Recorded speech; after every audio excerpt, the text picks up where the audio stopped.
Hello and welcome back to the bike studio. It has been a hot minute since we've been in here. This used to be quite the familiar filming spot back in the old constantly doing Zwift days. Thank goodness I'm not constantly doing Zwift, but I am back today to get on the indoor bike and do a FTP test on Zwift because I haven't done one in a year and a half, so it's well overdue. And I'm doing a lot of zone 2 training for my off-season training, so I really need to know what my zone 2 is, and the best way to do that is through the Zwift FTP ramp test. I'm really not excited because if you've ever done an FTP test, you know how bad it is. It's very similar to a VO2 max test, and that the effort just ramps up and you just have to hold on for dear life. It should be a very interesting experience. Let's get straight into this ramp test.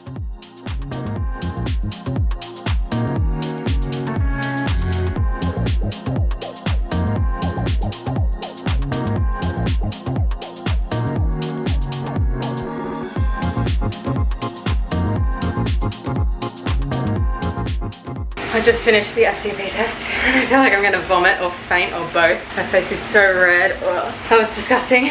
I'm just doing a cool down at the moment, so I'm gonna finish this cool down. Okay, I just finished the FTP ramp test and I feel like I'm gonna fall over. My legs are like jelly. My whole body's like jelly, honestly. It is the most disgusting test ever. Safe to say, basically low down, you do a warm up and then you start at 100 watts for 1 minute, and every minute the bike increases by 20 watts. And you just keep going until you basically cannot possibly go any further. I think I got to like 420 watts or something. And there are a few times like where I stopped and then Zwift gave me the opportunity to pedal a bit more and increase my cadence before it put the hard watts back down again. But yeah, that was one heck of a test.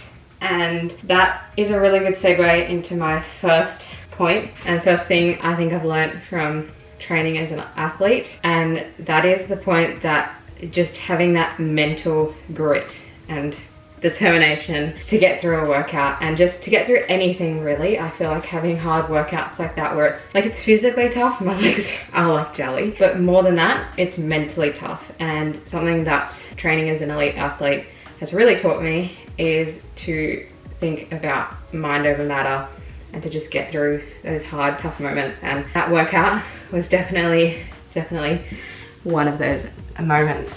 So over the next few days, I'm gonna share all of the things I've learned thus far from being an elite athlete. And one of the most important things that anyone will know, if you've ever done any tough workout or challenge or activity or anything like that, you know how hard it can be mentally, and that's really the limiting factor of training. And that was the most insane workout. Disgusting. But I'm glad I've done it because now I don't have to do it for a while and I never want to do it again. With that, I'm going to leave the pain cave. I'm going to go have a shower and then I have run club later, which will be chill and so much better than that workout. Well, let's get out of here. And now I'm going to go die after that. Hello. Happy Thursday. It's another new day and I just got back from an inline session, which is inline speed skating. I'll put a photo here if you're not sure what it is. And so gross.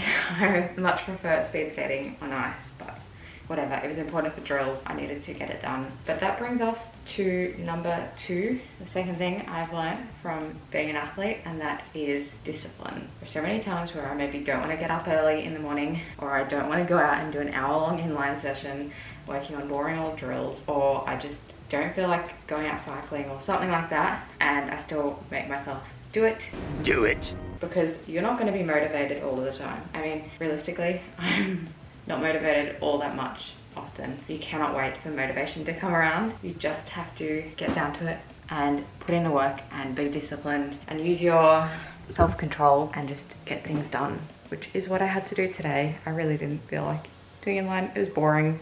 But I did it, and that's what you have to do. Sometimes there will be fun sessions, but there will also be those sessions where you just grind and just work at it and don't feel rewarding in the moment, but you just have to remember your larger goal and remind yourself of that, and motivation will come once you apply the discipline. Definitely. Like, I feel so proud of myself and happy that I did the session. Doesn't mean I wanted to do it, doesn't mean I enjoyed it, but I'm really happy that I did it. And so you cannot wait for motivation to come around. It's never going to find you. You have to go find it, and you have to use discipline to go find it. 1 week later. Hello, it's a solid week later and I look like a mess because I just got home from the pool and sauna. Obviously couldn't film any of it, but today I am putting a real focus on recovery, which is something that I've really come to value and realize is so important, because the reality is every elite athlete trains really hard, but the people who can train the hardest are the ones who recover the hardest. So something I'm working on is putting heaps of emphasis on recovery so that I can train to my full ability all the time. So yeah, today I had a little sauna and pool session at my uni. I'm part of the elite athlete program, which is really helpful, so I get access to gym, pool and sauna and all that good stuff. So that was really good. But today's going to be like a full recovery day. I'm going to have a really nice magnesium bath later, which I'm so excited about. And I also am going to stretch because I've been slacking off with stretching since I've been back in Australia, really slacking off. So I need to get my butt into that and get back into stretching.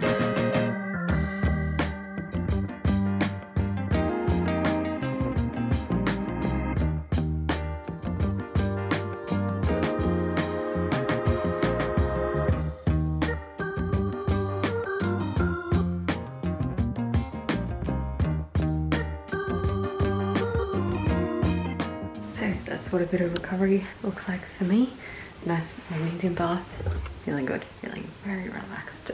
We'll see how long I make it before I fall asleep tonight, because I could fall asleep at any second, to be honest. Good morning, it's Friday, currently Good Friday actually, and I'm about to head off for a bike race, as you can kind of see from my cycling outfit.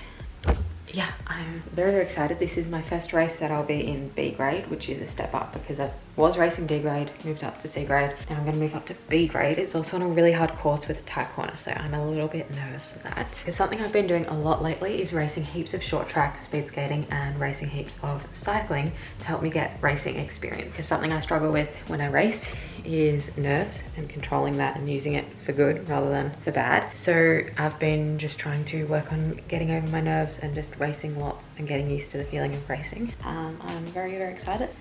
Wish me luck.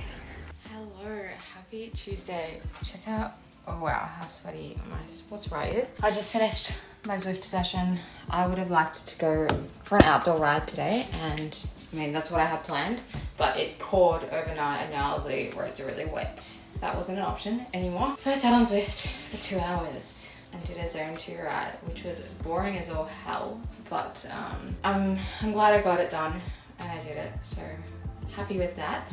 The whole time I was listening to like a bunch of podcasts. I just kept switching, like I'd listen to one and then switch on to a different topic. So I listened to a bunch of nutrition podcasts and Dutch podcasts, and then I also listened to my friend's new podcast. It was really good, but I'm now gonna go inside. I need to refuel, have some lunch, have a shower. I might actually have a bath and just have some, like, do some magnesium bath salts so my legs get a little bit of recovery in. Although like that wasn't hard on my legs at all because it was just zone 2 the whole time. Hence why it was just very boring, because I don't mind intervals on Zwift, but just sitting and like doing the one pace for the whole time on Zwift is insanely boring. At least the weather's not too bad right now, but it was pouring overnight, which was just insane.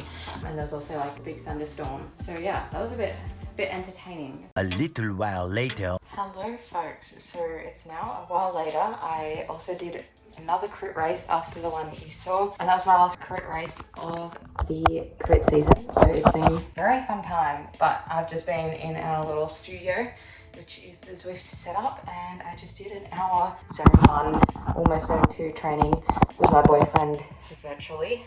So that was fun, made it a little bit less boring having someone to cycle with and like keep pace with.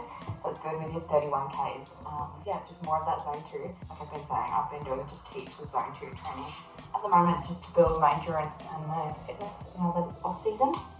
Anyway, I'm going to leave this video here. Hopefully this gives you a sense of some of the things I've learned training as an elite athlete and taking my training seriously. Obviously, you learn so many more things, honestly. I think it's really cool, like training like intensely as an elite athlete definitely sets you up in life with a lot of other skills and attributes and all of that, and it's amazing getting to learn so much and experience so much, so I'm super grateful and I love taking you guys along for the journey.